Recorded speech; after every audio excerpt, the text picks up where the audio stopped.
začeli. Dobar dan, lepo pozdravljeni v naši knjigarni in knjižnici v okviru Demokracije magazin Tura oziroma vse slovenske turneje naše založbe Nova obzorja, na kateri prirejamo pogovore v različnih slovenskih krajih z avtorji knjig, ki so izšle pri naši založbi Nova obzorja ali pa tudi pri drugih založbah. Prav lepo pozdravljeni tudi tisti, ki nas spremljate v neposrednem prenosu preko naše spletne strani demokracija.si. Naša današnja sogovornika sta dolgoletna novinarka in publicistka Zlata Krašovec in njen sin, akademski kipar Lan Sevšek.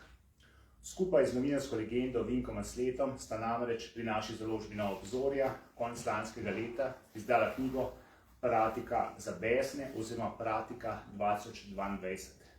Že lansko leto predtem pa so skupaj izdali Pratiko za resne 2021. Oba prav lepo pozdravljena. Pozdravljeni. Lep pozdrav. Gospa Krašovec, za začetek bi vas prosil, če lahko nekaj poveste o sebi, iz kje izhajate, kako to, da ste se odločili za novinarski poklic. Torej, rojena sem v Celju leta 1951, tam sem končala gimnazijo in ko se je bilo treba odločiti za študij, sem najprej razmišljala malo o primerjalni književnosti, ampak sem se potem tega malo zbala, ker v bistvu je zelo težko si s tem poklicem služiti kruh. In nekako sem potem se vpisala na fakulteto za novinarstvo, sociologijo in politične vede, današnji FDV, tam sem tudi spoznala potem Vinkota. Ampak seveda, moj oče je bil novinar in zmeraj sem si mislila, da ni higienično, da pač kar podeduješ poklic in greš v to, in sem začela študirati sociologijo. Ampak potem se je pa le izkazalo, da je novinarstvo tisto, ki me bolj vleče, ki me bolj zanima, kar mi je v novinarstvu všeč, to, da se zmeraj znova, mislim, da se vedno lotevaš nekih novih problemov, da ne sediš kar naprej pri enem in istem vprašanju, ampak se odpirajo druga vprašanja, druga področja, da moraš biti pravzaprav hiter pri tem, čeprav seveda to do neke mere pomeni tudi eno površnost, to priznavam in tako s tem poklicem je.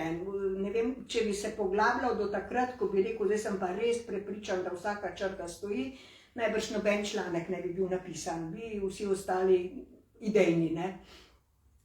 In skratka, med študijem sem potem nekako le ugotovila, da bom verjetno šla v novinarstvo in tako se je potem tudi zgodilo. Ne čisto prej, takoj, ker sem bila najprej zaposlena 11 mesecev celo na Republiškem svetu Zveze sindikatov, to mi je bila nekak prva služba, ampak nisem zdržala niti eno leto, ker to res ni bilo zame. Potem sem 4 leta poučevala samoupravljanje s temelji marksizma na Elektrotehniški šoli v Ljubljani. In moram reči, da so mi ta leta, čeprav tu spet ni bil ravno poklic zame, ker tu so se pa stvari preveč ponavljale. 4 leta vedno znova pridejo iste teme in jih ponavljaš in nekako mi to ni dovolj ležalo. Ampak ker sem poleg teh pač najstniških slušateljev, učencev, imela tudi razrede tistih, ki so se izobraževali ob delu. Moram reči, da mi je to bilo zelo, zelo poučno, ker ko sem predavala samoupravljanje s temelji marksizma, čisto kot sem se pač naučila iz knjig,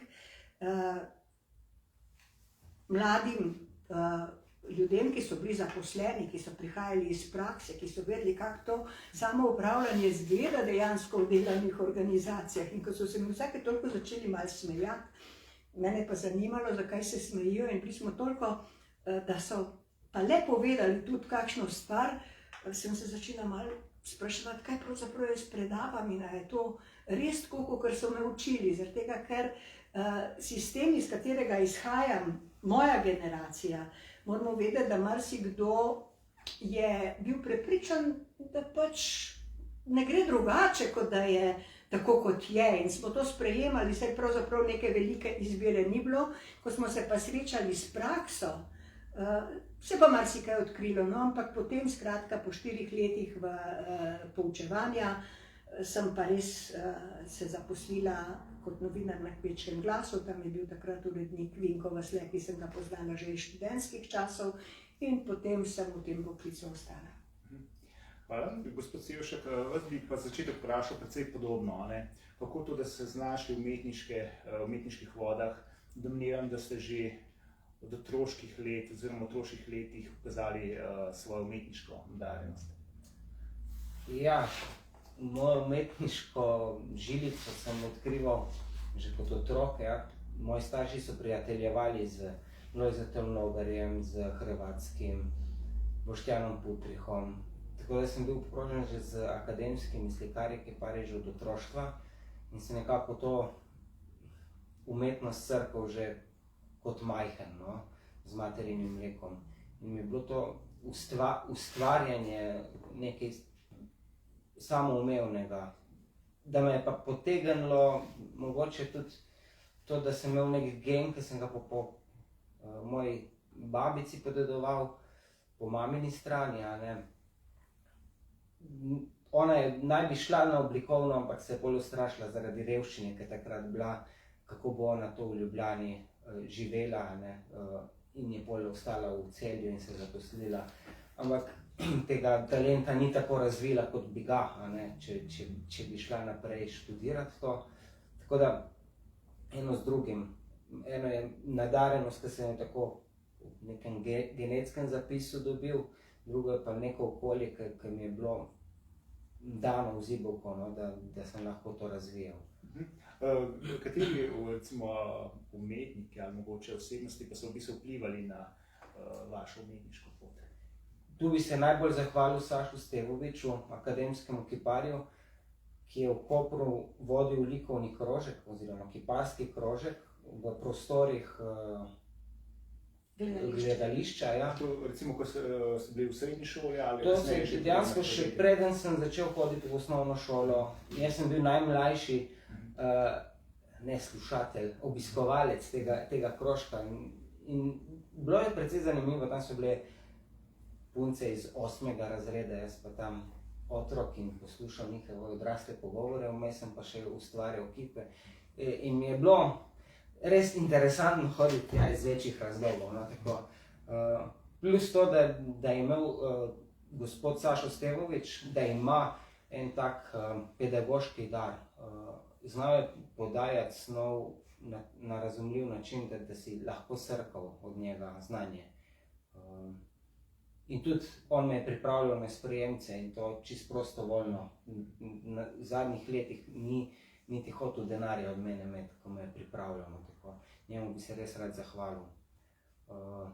Potem pa v akademskih letih časa študija bi izpostavil tu Franca Novinca.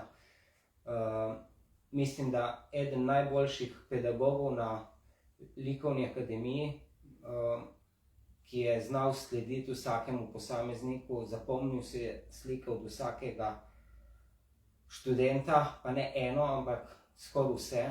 Meni je povedal, v katerem obdobju naj grem gledati svoje risbe malega akta in naj si malo pogledam in kako sem napredoval, ko sem bil 4. letnik, rekel je pa 2. letnik, 1. semester. Vedel je v bistvu za vsakega študenta, kaj je kdo, kdaj risal. Imel je fotografski spomin, oziroma ima fotografski spomin.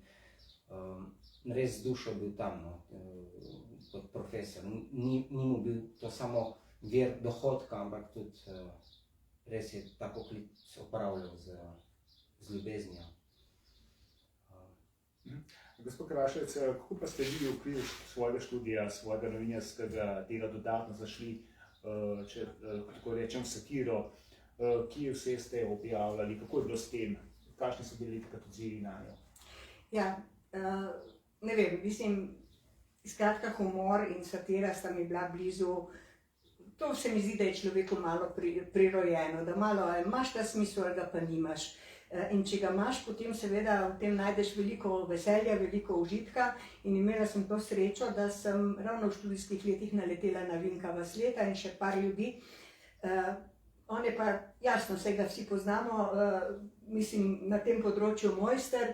In tako smo se v bistvu brusili drug ob drugem, že s tem, da smo stanovali v istem študentskem domu, ko smo se srečevali in se pogovarjali in nekaj nastajalo.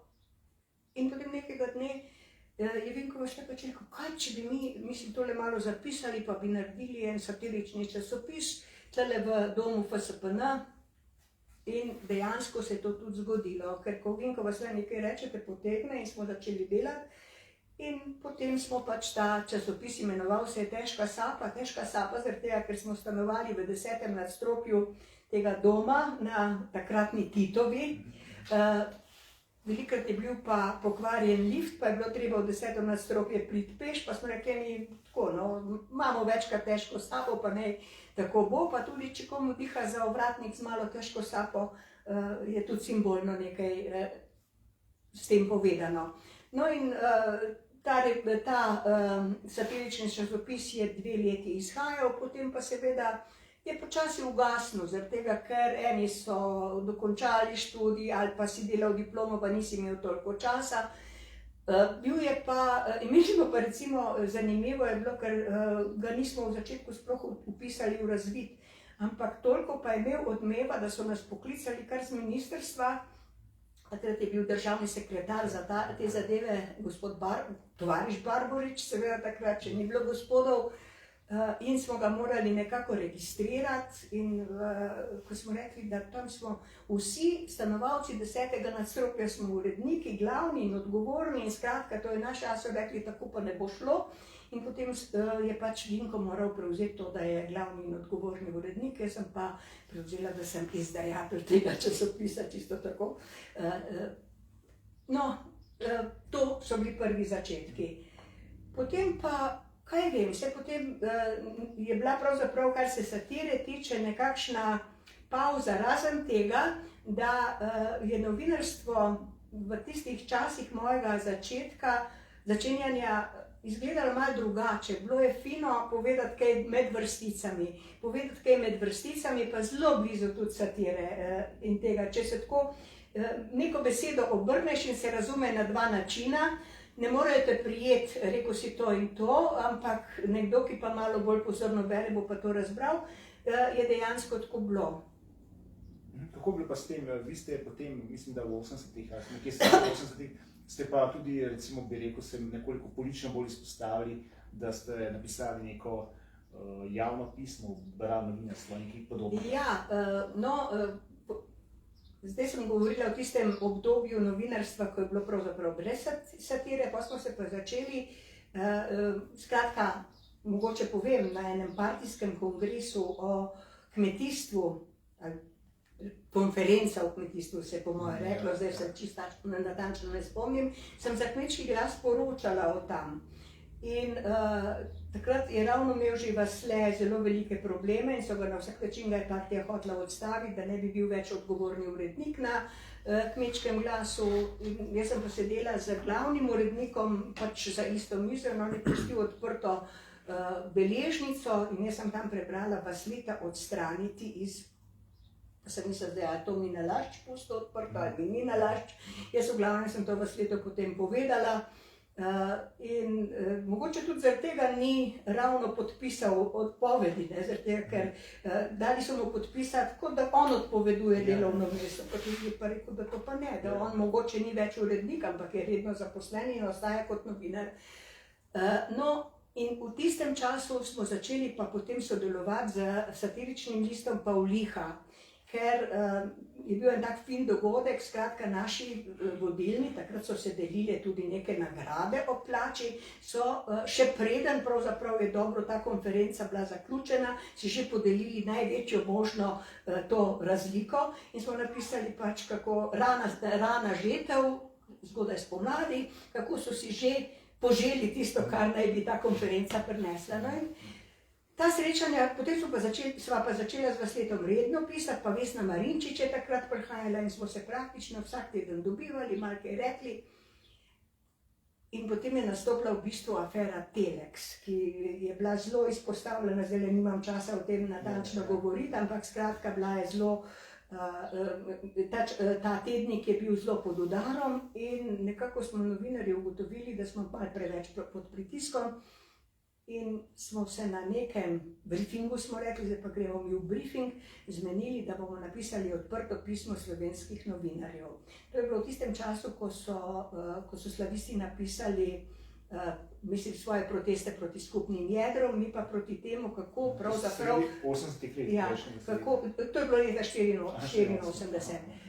Kako pravzaprav smo pa dejansko, ko danes govorijo novinarji o pritiskih, pa se lahko objavi čisto vse, je to dobesedno nezaslišano, če to primerjam s časi, ko pravzaprav nisi smel nič, kar nekomu slučajno na enem takem položaju ni bilo všeč, pa je že ne da je padel novinar, ampak je padla cela redakcija in so vse delale dejansko čistke. To so bili popolnoma drugi časi, no in to pismo, pač potem bilo je napisano zgodaj spomladi, objavljeno je bilo konec leta na platnicah Problemov, ker nikjer drugje nam ga niso hoteli objaviti, ker to je bilo, pa če bi danes šli to pismo brati, vidite, da ni nič kaj tako zelo posebnega. To je tako nedolžno v bistvu napisano, pa vendar takrat je to bilo kot, ne vem, to je skoraj da revolucija in ga niso hoteli objaviti. Potem, ko je končno, no še prej ga je enkrat vasle prebral po Radiu Študent, ker so pač vabili, da lahko kdo se javi v živo in on je šel na telefon, ker smo bili se takrat dobili in je to pismo prebral in izkoristil priložnost.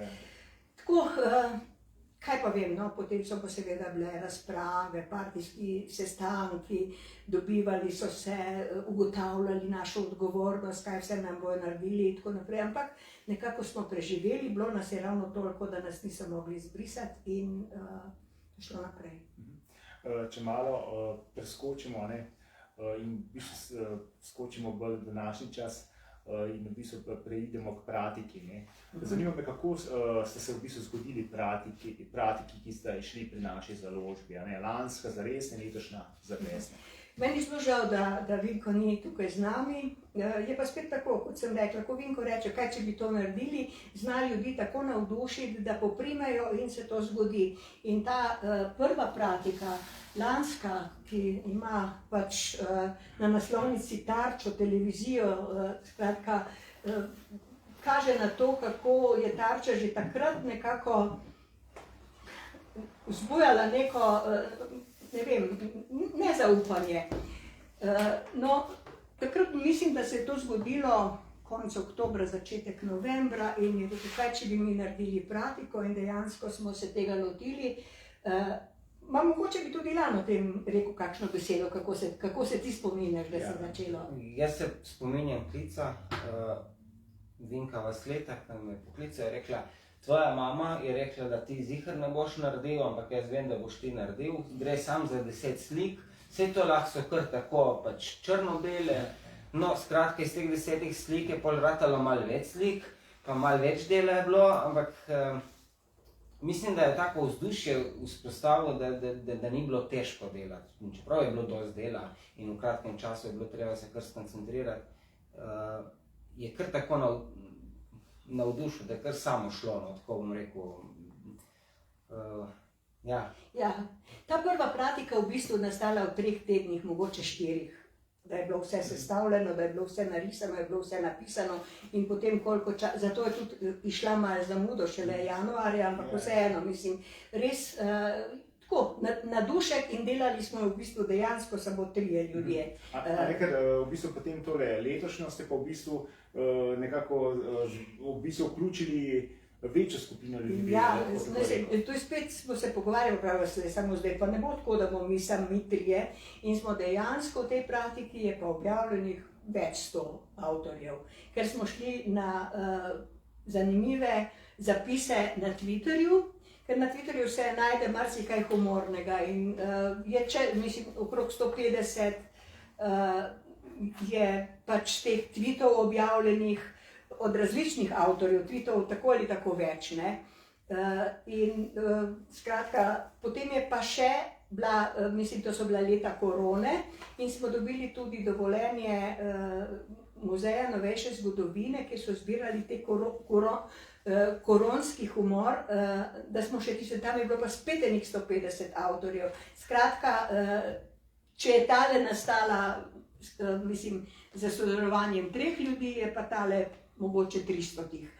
Seveda je pa bilo treba vse te tvite potem urediti, jih spraviti v neko celoto, da ni vsak posebej visel.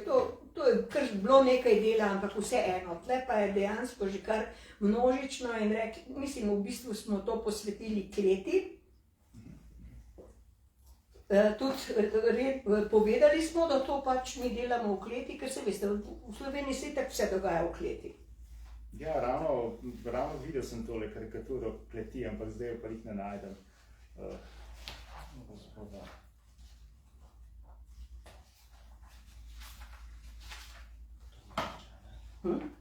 Ja, to pa bom tukaj le.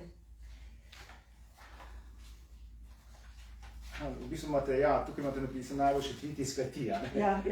Ja. Pa tole imamo, ne maram butlov. Ja. Tu bi vas še vprašal, kaj pa je najžlahtnejša poteza humorista oziroma satirika? Je to, da se zna pošaliti tudi iz sebe ali predvsem, da se zna dobro pošaliti iz drugih? Vedno je dobro, da se znaš pošaliti tudi iz sebe in jaz mislim, da tisti, ki se iz sebe ne zna pošaliti, mu tudi sicer ne more iti to dobro od rok. Jasno pa je, da fino je, če znaš ohraniti tisto, kolikor bi se pošalil iz sebe, da se šališ tudi iz drugih, da nisi tam recimo bolj nesramen, bolj žaljiv, ker nekateri res grejo čez to mejo. Zdi se mi pa, da je bistveno v satiri to, da je v njej vedno zrno resnice. Ne smeš si kar nekaj izmisliti in nekomu pripisati ali pa skratka o nečem govoriti, kar nima nekega semena v resnici. Seveda se potem malo pretirava, ampak tu noter je veliko izjav recimo politikov, ki jih potem predstaviš v enem drugem okvirju, da so še bolj smešne, da še drugače zaživijo. Ampak brez tega, da je ta izjava dejansko bila podana in ne samo podana, da tudi dejansko sodi v miselni koncept tistega, ki je to povedal, je po moje za satiro bistveno. Veste, kaj se mi zdi zanimivo, ne? V preteklih desetletjih je nekako veljalo, da so se znali v bistvu predvsem na levi strani norčevati iz desnih. Zdaj, s tema dvema aparatikama pa lahko rečem, da ste se izredno dobro nekako ponorčevali, pošalili tudi iz leve strani, torej na račun levičarjev. Še hujše, veljalo je, da desničarji sploh nimajo smisla za humor, da se ne znajo šaliti. Kaj šele kakšni katoliki, to pa itak so cepljeni proti vsakemu humorju.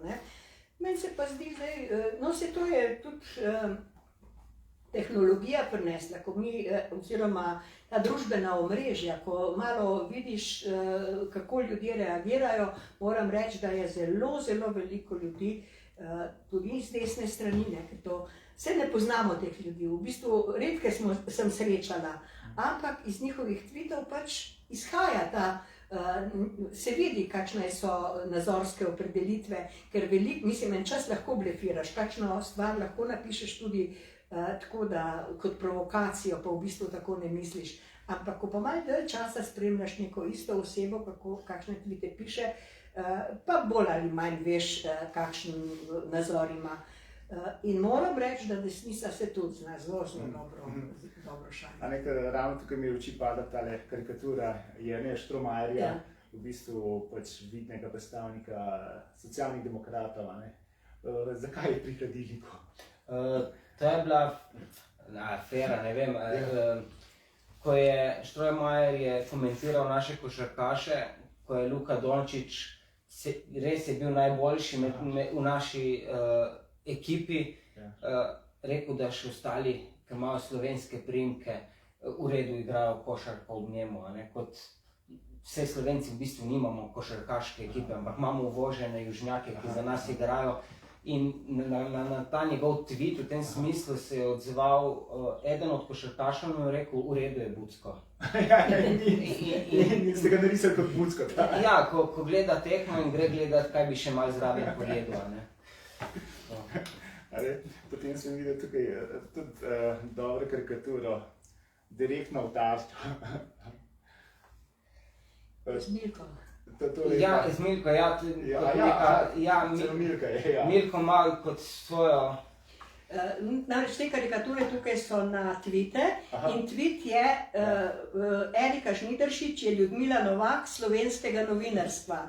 No in potem je komentar tega tvita, bolj točno zadeti ne more niti Luka Dončić, ker tle je Erika pri Tarči, medtem ko je tam iz režiserske kabine nekaj prišepetava Milka. Takrat je Milka verjetno imela, ne vem. Takrat je imela tudi največ po javnomnenjskih raziskavah, ki jih imamo po potrebi narejene, je bila očitno potreba, da bi Ljudmila Novak imela večjo priljubnost in je imela takrat, tako bomo rekli, visoko priljubljenost in iz tega je izviral tudi ta tweet. In je igrala vlogo, pač, kot bi nekateri včasih rečejo, koristnega idiota, za levico. Tako. No, kaj bi pa, če bi primerjali recimo te karikature oziroma stanje, kako bi rekel, te razmere za humor pred desetletji in danes, kako bi vi to primerjali? Kaj vem? Mogoče današnje razmere niti niso najbolj naklonjene humorju, oziroma satiri. Ker takrat, ko se prav nič ni dalo povedati, recimo Tednik Pavliha prinašal marsikateri, zlasti v tistih letih, ko sta bila tam Bogdan Sajovic in Bogdan Novak in Bogo Sajovic, marsikatero družbeno-politično temo je odpiral na tak prikrit način, da se niti ni moglo reči, kdor je hotel, je seveda razumel, kdor ni razumel. Zdaj pa je veliko tega, da se povejo vse stvari naravnost, da se namesto, da bi v enem humorju oziroma na en primeren način se obravnavale zadeve, je dosti več po moje zmerjanja, nesramnosti, ne vem, vse je pravzaprav že izrečeno, pa nič se več ljudi ne prime. Če se jaz spomnim časov nazaj, ko smo, tisto, kar sem prej govorila, pisali tudi med vrsticami, mi smo bili prepričani, da če bi lahko napisali vse, kar vemo, in če bi napisali bi lahko, samo objavljeni nam ne bi, in če bi bilo to objavljeno in bi ljudje brali, da to bi pa res spremenilo mentaliteto celega naroda. Danes vidimo, da lahko napiše sicer vse, ampak se to zgubi v množici enih potvorb in tako naprej. In da ljudje spet ne vedo več, kako se opredeliti, kaj je imati za resnico, kaj je laž in da smo dejansko nismo v najboljšem položaju. Jaz bi tu sam dodal, mogoče res niso najboljši časi za satiro, tudi za karikature, ne. Zato pa je toliko večja potreba po dobri satiri. To se pa strinjam. Ker z dobro satiro tudi dvigaš nivo komunikacije. Z dobro satiro tudi učiš ljudi, kako reagirati na nizke udarce. Ravno to, ko smo na štos obrnili to, da smo kletni, ko se je iz nas hotelo narediti neke jamske ljudi, smo ravno kontra pokazali, da to nismo. Če se majhen vrnemo nazaj, v bistvu, gospod Sevšek, in če se malo dotaknemo vašega umetniškega ustvarjanja, bi morda kakšne vaše umetniške stvaritve izpostavili posebej? Čeprav vem, da je težko sam sebe hvaliti ali pa v bistvu, ampak mogoče če lahko poveste, s čim vse ste se ukvarjali. Tako je, bo lažje, ja. Ker sem kipar, seveda moja prva ljubezen, bom rekel, kiparska, zato ker tudi omogoča več pogledov, ki si ogleduješ iz vseh strani, 365 stopinj okoli in okoli. Tako da sem naredil že par portretov javnih oseb, med drugim zdaj tudi Jožeta Pučnika, zdaj lahko povemo, kar mi je res v čast, da sem ga lahko naredil. pa za Cerkev Janeza Krstnika v Predloki en relief Razodetja na gori, pa vitraž Rojstvo Janeza Krstnika. To so ene take zadeve, ko bi rekel, da so neki dosežki, na katere sem ponosen. In tudi hvaležen, da sem dobil priložnost, ker to ni samoumevno, da človek dobi pač priložnost in da ti nekdo zaupa te stvari. Pa pol ilustracije, naprimer jezičnica, ki je išla pri založbi Filozofske fakultete, pa karikature. Tako, no, v tem Kakšni so pa kaj odzivi naročnikov, recimo, ali pa v bistvu, ne vem, recimo, ste dobili kaj odziv za pač kip Pučnika, ali kako v bistvu, ali pa recimo kaj takega? Njegov sin se mi je zahvalil, da sem mu podobil ga nasmejanega, zaradi tega, ker se ga v javnosti hotelo vedno predstaviti kot mračnjaka, se iz leve strani.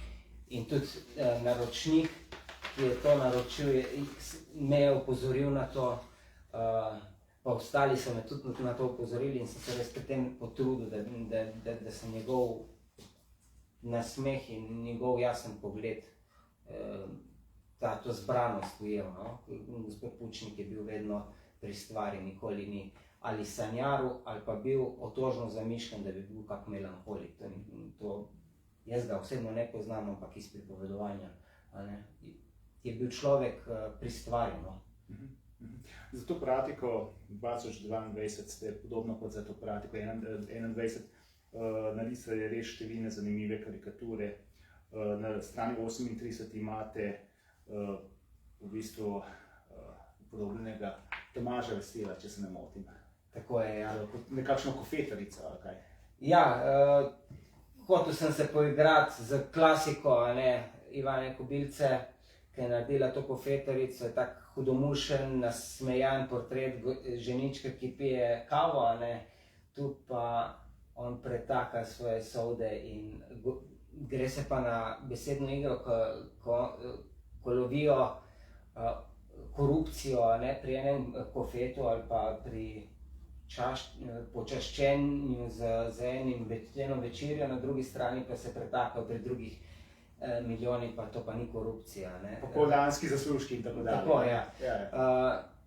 Rad uporabljam take klasike, če jih kdo prepozna, mi je toliko bolj všeč, je tako, kot bi rekel, še en dodaten začinek zraven. Potem je recimo tudi zanimiva tale vaša karikatura Povodnega moža, ki ste ga pa nekako podobili na Blejskem jezeru. Ja, povodni mož je dvoživka zame, malo živi na zemlji, malo v vodi, predvsem pa v blatu, ki ga sam ustvarja. Na drugi strani imamo pa akterja, ki je stvarno na svojih nogah in se drži neke tradicije in kulture. V eni roki drži se nekako katoliške tradicije krščanstva, na drugi strani pa kulture. Vemo, da je napisal tudi dosti knjig in jih definitivno tudi dosti prebral. On ustvarja, eni se pa na to šlepajo in ga hočejo potunkati, ampak ne do konca potunkati, zato ker se pol vejo, da se ne bojo mogli na njega šlepati. Vse se vidi, desno opcijo spustijo toliko na oblast, da pošlihta gospodarstvo, da stvar zalaufa, pol pa je spet cajt, da bomo mi spet lahko plenili pa grabili. In to je nek tak začaran krog, bi rekel. Kaj pa tale karikatura predstavljamo, neke kolesari se mi zdi? Ja, to so politkolesari, čist skrajno, ja, odvisno kako gledamo. Bom rekel, kar skrajno levo je tam tisti, ki je dobil položnico, pa se blazno bunil.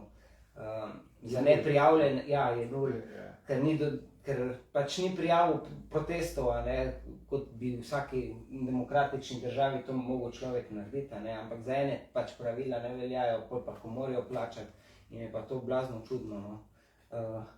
Pol je ta Jarčeva, ki hodi na Sešele pa Maldive, pa In piše upor v pesek. Tako, upor v pesek in kako je hudo. Sta dva zaljubljenca, Borut Pahor pa Stevanovič, če se ne motim. Ja, ker Pahor je takrat povabil Stevanoviča na sprejem. Pač glavnega izgrednika povabi in mu da v bistvu državno veljavo. In nad vsem tem, kot nek sveti duh komunizma, pa da je ta Milan Kučan, ki je prišel pa požegnati te proteste, preden je šel na državno proslavo. Vrhovni kolesar. Tako, vrhovni kolesar. Drugače pa botri z ozadja. Tako. To je pa koronski humor. Tako, koronski humor. Tule, če v detajlih se vidi vse akterje anticepilcev, razne frakcije, bi rekel, idiotizma, ki so se pokazale v času korone. Ja, mislim, da je tudi Zlatko v prvi vrsti tukaj. Tako, pa razno. Pa še kakšen, ja. Kakšen bi se našel, ja. Nekaj sem videl še eno karikaturo, ko je nekdo v vrču. V sobo. Ja, v sodu, tale karikatura je tudi zanimiva.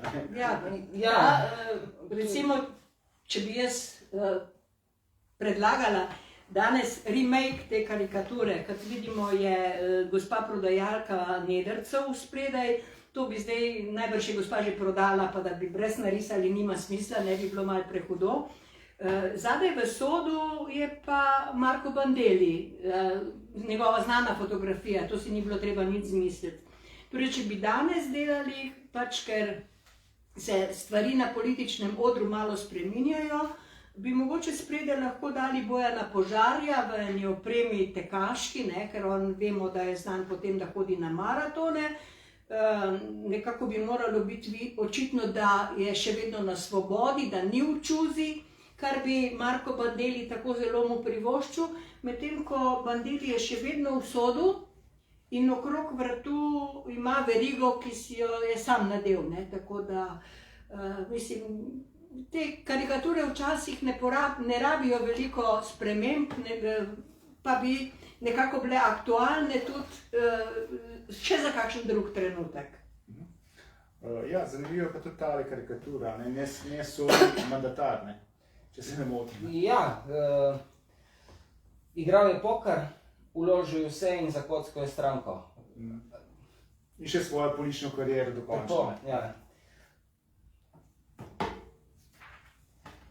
Potem pa še ena karikatura. Ja, ta pa je na temo negativnih testov. Kot vemo, jih Šarec ima dovolj še iz preteklih časov in jih je lahko med krono prodajal. Tako. No, vprašal bi še malo bolj, ko bi rekel, bolj umetniško. Vi nekako drugače tudi bolj umetniško razmišljate, verjetno povsem drugače kot mi navadni smrtniki. Zato vas bom vprašal, v kakšnem razmerju sta podoba in beseda in s kakšnimi izzivi se srečujeta druga z drugo? Beseda je, bi rekel, linearna. Ko govorimo stavek, dokler stavek ni dokončan, ne moremo vedeti, kakšen njen pomen. Slika pove direktno, seveda jo lahko še pol razbiramo odtenke in se poglabljamo v njo in ima drug način govorica. Spet, ko rečem govorica, ali pa se na drugačen način kaže. Zdaj, ko že govorim, uporabljam enkrat malo bolj slikovne izraze, drugič malo bolj besede kot je govora. In kako se te stvari med sabo prepletajo, ali pa če rečemo dva sinonima, kako se je tudi jezik nujno povezan med sabo. Koza kot žival ali pa koza kot orodje za rezanje drv. Izhaja iz v bistvu podobe, koza je bila podobna kozi živali in se zaradi tega beseda razvila iz čiste podobnosti ali pa tudi zvok, no? Da ne bomo vespa.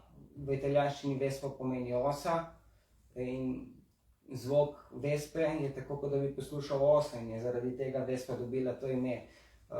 In beseda in podoba sta se rodili skupaj, ko smo stvar opazili, že ko se je jezik rojeval, smo tudi narisali kot beseda in se iz slikovne govorice razvila pisana beseda. Ne? Tako da to je neločljivo. Ne? Ob tem mi še zanima, kako gledate na pomen simbolov v družbi? Danes bi izpostavil, ko praznujemo en velik praznik, praznik naše slovenske zastave, to je naš simbol. In nedavno nazaj je bilo, ko so mogli žal spustiti našo zastavo v Ukrajini, zato ker so jo v Ukrajini zamenjali za rusko, ne? In se pri nas razvnela debata, ali je zdaj ta naša zastava primerna ali ne. To bom prepustil strokovnjakom, ampak kar je pa pomembno je to, da ne samo to, kar je pomembno pri zastavi, da je prepoznavna in da nas drugi prepoznajo pod njo, ampak kako se mi z njo poistovetimo. In tu je pomen simbola tudi zelo močan. Simbol prihaja iz grščine, ko so šli ali dva prijatelja narazen ali pa dva vojščaka, ko sta se skupaj borila narazen, sta prelomila kos posode in tista dva koščka sta pasala edina dva skupaj. In simbol je ravno to, kaže na nekaj, kar ni prisotno, ampak je, ni fizično ob meni. In simbol, slovenski simbol zastava ravno to predstavlja. Ne predstavlja samo današnjega naroda, ampak predstavlja narod, ki je bil pred nami, ki se je boril za to svobodo.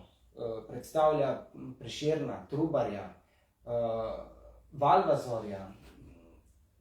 Zdaj bi lahko našteval razne ljudi, ne samo kulturnike, tudi navadne smrtnike, ki niti za njih ne vemo, ampak so živeli to slovenstvo. In tudi zaradi njih smo mi odgovorni živeti svoje slovenske korenine, ne samo zaradi nas samih. In ne nazadnje je to simbol Slovencev, ki bojo šele prišli. To je tako močen simbol, da si ga ne bi smeli pustiti rezati, recimo, kot se grejo eni kulturniki, in po njem pljuvati.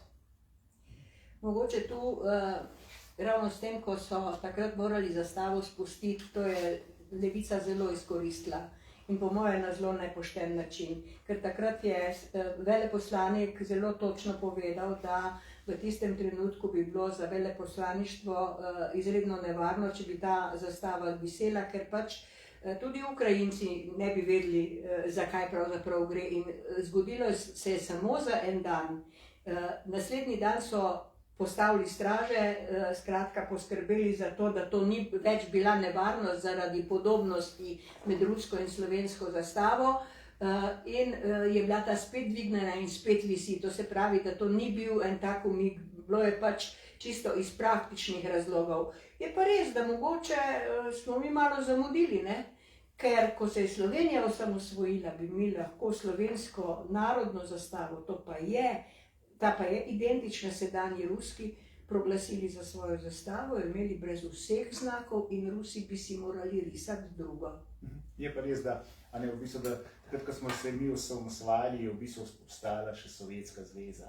V bistvu Sovjetska zveza je razpadla konec leta 1991, in v bistvu takrat smo vprašanje šele videli, ko pač je šla ta večja zastava v smeti, da so vse te bivše republike Sovjetske zveze dobile svoje zastave in pač Ruska federacija ima pač te barve kot tudi mi, zaradi tega. Zdaj se pa približujemo koncu tega našega pogovora. Glede na to, da smo v predvolilnem času bi vas vprašal, kako ocenjujete oziroma doživljate delovanje sedanje vlade na eni strani in kako recimo opozicije na drugi strani. Pač vemo, da smo bili 2 leti praktično v izrednih korona časih, da so se na eni strani izredno trudili, delali, na drugi strani pa so nasprotovali, protestirali, poskušali pač vse nekako polena metati pod noge in podobno. Kako sta vidva doživljala ti 2 leti, kako gledate na to? Korona čas ni bil, bi rekel, da človek uživa, ko je epidemija, ampak se mi pa zdi zanimivo, da so se mi zdele navadne stvari, ki jih je delala naša desnosredinska vlada, čudeži. Ampak niso bili čudeži, mi jih nismo vajeni in zato se nam zdijo čudeži. Mi se čudimo normalnosti. In prav zanima me, kaj bi Hinko Smrekar danes naslikal, če bi slikal utopije, in kako bi se mogoče delal iz levice norca, ki ubuja neke stare utopije komunizma. Kaj bi on naslikal? Ker se mi zdi, da nam prodajajo ene utopije, ki že same po sebi vemo, da so neke utvare, ki ne delujejo, ki so že bile preizkušene in da ne delujejo in jih hočejo prodati kot nekaj novega. V bistvu socialistični koncepti, ki so se izkazali kot neuspešni, in kot vemo, da recimo levica prisega še na ta bolj venezuelski tip socializma, ki pa vemo, da je to državo pripeljal totalen propad, v bistvu v revščino, eksodus ljudi iz te države. Torej, jaz nisem pričakovala, kaj bo Lan povedal. Mislim, že v osnovi, kakšna bo smer, mi je, toliko se poznava, bilo jasno. Ampak povedal je tako točno, da pravzaprav ne bi imela kaj dodati. Dejansko se je v teh 2 letih toliko zgodilo, toliko zgradilo, toliko smo napredovali, da dejansko meji na čudeže. In če bi me pred 2 letoma kdo vprašal, kaj pričakujem, bi niti slučajno, niti kot željo tega ne znala izpostaviti. Moram pa reči, no in če je Lan tako dobro v besedo, bi pa jaz mogoče zdaj pokazala uvodno karikaturo tlele v Pratiki, ker, če se spomnite, veliko je bilo besed o tem, kakšna je ta diktatura Janeza Janše, kakšen samodržec je, kako si vso oblast prilašča in tako naprej. Če pogledamo, kaj se je dogajalo, koliko ministrov ima danes iz te Janševe vlade, lahko stopi pred katerokoli občinstvo in našteje, kaj vse je vsakemu posamezniku uspelo, pa to sigurno ni bilo, da bi moral Janša vse dirigirati, ampak dejansko je, spodbudil njihovo ustvarjalnost. Tako kot sva prej hvalila Vasleta, ki pač, če je Vaslet rekel, pa smo kar delali in je kar ratalo, tako približno je tudi to. No in na začetku te Pratike, ravno zaradi tega, ker je bilo toliko napadov, je Lan narisal in vzpostavil proti diktaturi samodržca Janše diktaturo Tolpe. Takrat pa te četverice združene v koaliciji KUL. Dobro, če bi dodala, seveda Janša vseh teh dosežkov ne bi imel, če ne bi imel ekipe. Imel je srečo, da so ljudje, ki so se pridružili njegovi koaliciji, dejansko zagrabili zares in so dejansko mislili, da je treba za Slovenijo veliko narediti. In več ali manj vsi so to pokazali. Ne glede na to, seveda Nova Slovenija in ravno tako tudi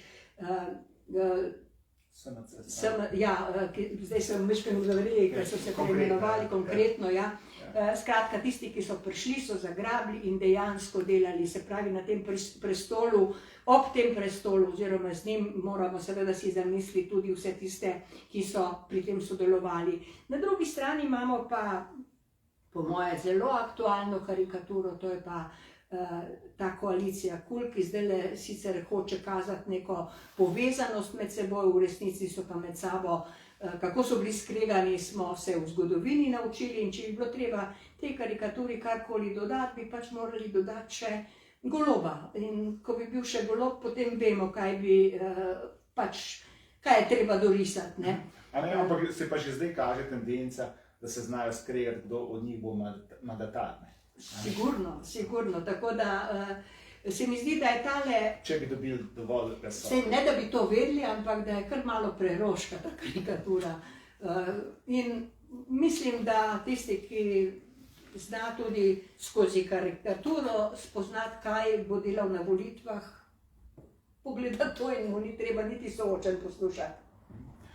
Gospa Krašovčeva, vas bi še vprašal, kako komentirate dogajanje povezano z RTV Slovenija? Prej ste že omenjali v bistvu, pač glede te diktature, pa to, v bistvu je tako, da na RTV lahko vsak ima 5 minut časa, lahko veter kritizira predsednika vlado, to vlado v bistvu pač izkorišča, zlorablja pač nacionalno RTV hišo, ki jo plačujemo vsi davkoplačevalci za svoje aktivistične zadeve. Kako vi gledate na to in recimo na to, da nekateri zaposleni v Osrednji slovenski medijski hiši, ki je torej javni zavod, bi radi še naprej izkoriščali RTV Slovenija za svoje politične potrebe, aktivistične potrebe in da recimo celo grozijo svojim sodelavcem ter vodstvu RTV Slovenija z obračunom, če ne bodo poročali, se obnašali v bistvu tako, kot bi oni želeli. Zdaj ste me spomnili na en takšen čisto droben dogodek. Kakšni 14 dni, 3 tedne nazaj sem bila v sosednji vasi, v Dolenji vasi, blizu Senožeč, kjer živim. In sem se pogovarjala tam z enim rejcem ovac, skratka živine, zelo tak napreden kmet, ga poznam že iz časov, ko sem delala še za Kmečki glas.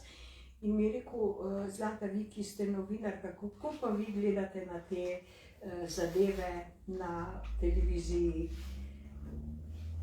Skratka, on ni vedel, kaj lahko pričakuje od mojega odgovora. Jaz sem mu pač rekla, da je skrajni čas, da se tu zadeve tudi začnejo spreminjati. Ker tako enostransko, kot je bilo to poročanje, je preprosto nevzdržno. In še zdaj je. Poglejte, včeraj, jaz sem prav gledala, če slučajno bodo kje omenili, kako je naš finančni minister dobil pohvalo iz Evrope, zato, ker je pač mu uspelo obdržati takšno finančno kondicijo v teh težkih pogojih, če bo to slučajno objavljeno tudi na nacionalni televiziji. Ni bilo. Če ne bi bilo nove, bi jaz tega ne vedela. To se pravi, da smo naravnost prisiljeni spremljati, pa ni nič hudega. Meni je to celo všeč in meni ni naporno. Mislim, gledam novo in dobim tiste informacije, ki jih tam ni. In v bistvu še bolj vidim, kaj želijo skriti, kaj želijo izpostaviti. Tako da je skrajni čas, da se to spremeni zaradi tega, ker ljudje pa resnično, veste, če se jaz ozrem nazaj, v začetku sem začela, pri 20 letih sploh nisem vedela, da je še kako drugače mogoče. Mi smo v podobni situaciji. Ljudje, ki so stari 30 let, ki so se rodili v samostojni Sloveniji, hodiš, ga vprašaš in oni govorijo o tem, kako imenitno bi bilo, če bi bili nazaj v enem socializmu, malda ne, da naj se vrnemo v jugo in tako naprej. In to so krivi mediji. To so krivi mediji, pa seveda potem še tudi šolski sistem, da pa ne govorim o sodstvu. Ampak mediji, zlasti javni mediji, tisti, ki ga vsi plačujemo, nima kaj, lahko komentira, ampak takrat, ko izrecno povejo, to je komentar, jaz gledam tako. Sicer pa mora obveščati in po mojem mora obveščati tudi o tem, da je recimo finančni minister dobil eno tako priznanje, če obvešča o vsakem, ne vem, počeni gumi na eni kolesarjadi. Jaz bi samo tu dodal, da dejansko živimo v informacijski vojni. To se kaže tudi med Ukrajino in Rusijo. In ne si zatiskati oči, da to se ne dogaja v Sloveniji tudi. Mogoče v drugih zadevah nismo fizično napadeni, hvala Bogu, da ne. In upajmo, da tudi ne bomo. Ampak take prijeme, kot jih dela Putin, jih hoče tudi levica. V bistvu v Rusiji imajo vse en medij, ki lahko svobodno poroča. Dobro, imamo tudi mi, ampak nismo daleč, no? nismo daleč od diktature, če gledamo sliko, kako do nas lansirajo informacije. Od diktature proletariata, tako imenovanega, oziroma botrov iz ozadja. Ja. Še moje vprašanje za konec za vaju oba. Zakaj je po vajno potrebno iti recimo 24. aprila na državnozborske volitve in oddati svoj glas? Zakaj so v bistvu po vajnem mnenju te volitve pomembne za našo prihodnost, za prihodnost slovenskega naroda? Vajna zaključna misel.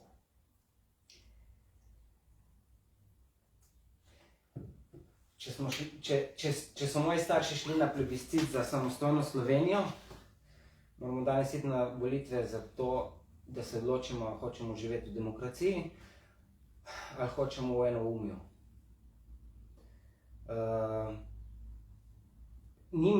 Idealne stranke nikoli ni, nikoli ne bo. To smo si lahko na jasnem, ampak demokratične stranke imamo pa tudi tiste, ki so nedemokratične in so dejansko delajo proti ustavi.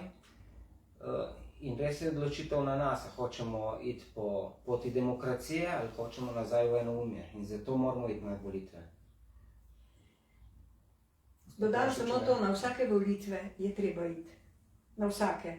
Ampak te so pa res ključne, zaradi tega, ker smo na vagi, kar se bo prevagalo, je odvisno od 24.4. Drugače pa moram reči, da sem vesela in moram reči tudi ponosna, da Lan tako gleda na te stvari in da razume, kakšna je bila vloga nas starejših in kakšna je vloga mlajših. Ker dejstvo je, naše zadeve bolj ali manj so končane, ni veliko več, mislim, moja generacija in starejši ne bomo spremenjali. Če mladi ne bodo zagrabili, če mladi ne bodo vzeli stvari v svoje roke, potem mi jih lahko podpremo, ampak v bistvu samo moralno. Mladi pa so tisti, ki morajo stvar potegniti naprej in za njihova življenja gre. Saj veste, penzionisti bolj ali manj bomo tako ali drugače preživeli tisto, kar nas še čaka. Medtem ko za mlade je pa izredno pomembno, kakšen bo ta jutri. In zato si jaz želim, da bi bila udeležba na volitvah taka, da bi tudi mladi se odločali in razumeli, zakaj gre in se udeležili in dali svoj glas za demokracijo, seveda. Hvala. Morda še kakšno vprašanje iz občinstva? Niti ne. Hvala našima današnjima sogovornikoma ter hvala vsem za udeležbo na današnjem pogovornem večeru. Hvala tudi vsem, ki ste nas spremljali v neposrednem prenosu na naši spletni strani. Vabljeni ste tudi na spletno stran www.vseknjige.si, kjer predstavljamo knjige naše založbe Nova obzorja. Naj čisto na kratko ob koncu še omenim par knjig, ki smo jih izdali tudi v zadnjem času. Knjigo od znanega ljubljanskega odvetnika Radovana Cereha, Svoboda in upanje, ki pa pripoveduje ta zgodba o travmatični slovenski polpretekli zgodovini. Potem recimo knjigo politologa magistra Tadeja Ijana Ali naša civilizacija pred propadom, zelo analitično. Potem tudi malo bolj, bi rekel, knjiga za zdrav duh, le v zdravem telesu, bolj športna knjiga. Potem recimo knjiga Mira Petka Trio Adijo, Adijo pamet. Potem pa pred dnevi je prišla iz tiskarne še moja knjiga za demokratično Evropsko Slovenijo proti totalitarizmom. V tej knjigi sem izbral približno 150 uvodnikov, ki sem jih napisal kot glavni odgovorni urednik revije Demokracija v letih 2002 do 2004. To je bil nekako čas, ko se je pomladna opozicija pobirala po letu 2000, ko je jesen tega leta LDS pod vodstvom Janeza Drnovška premočno zmagala na volitvah.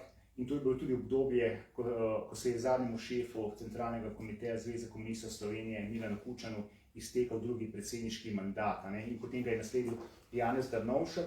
LDS pa je po odhodu Drnovška, torej svojega dolgoletnega predsednika in premierja, dobila novega predsednika in tudi predsednika vlade Antona Ropa, ki pa je, kot vemo, stopil v prevelike čevlje in ni bil kos tej svoji funkciji. In v bistvu je to lahko nekako izkoristila Slovenska demokratska stranka pod vodstvom Janeza Janše, kajti v bistvu takratni oblastniki so bili prepričani nekako, da so obsojeni na oblast. Knjigo sem pa opremil še z uvodnim predgovorom in na koncu politično analizo, ki je vezana na letošnjo super volilno leto in vam priporočam, da jo preberete. Toliko je z moje strani. Vsem skupaj se zahvaljujem za današnjo udeležbo. Hvala vsem, ki ste nas spremljali in še enkrat hvala našima današnjima gostoma. Hvala in srečno. Hvala.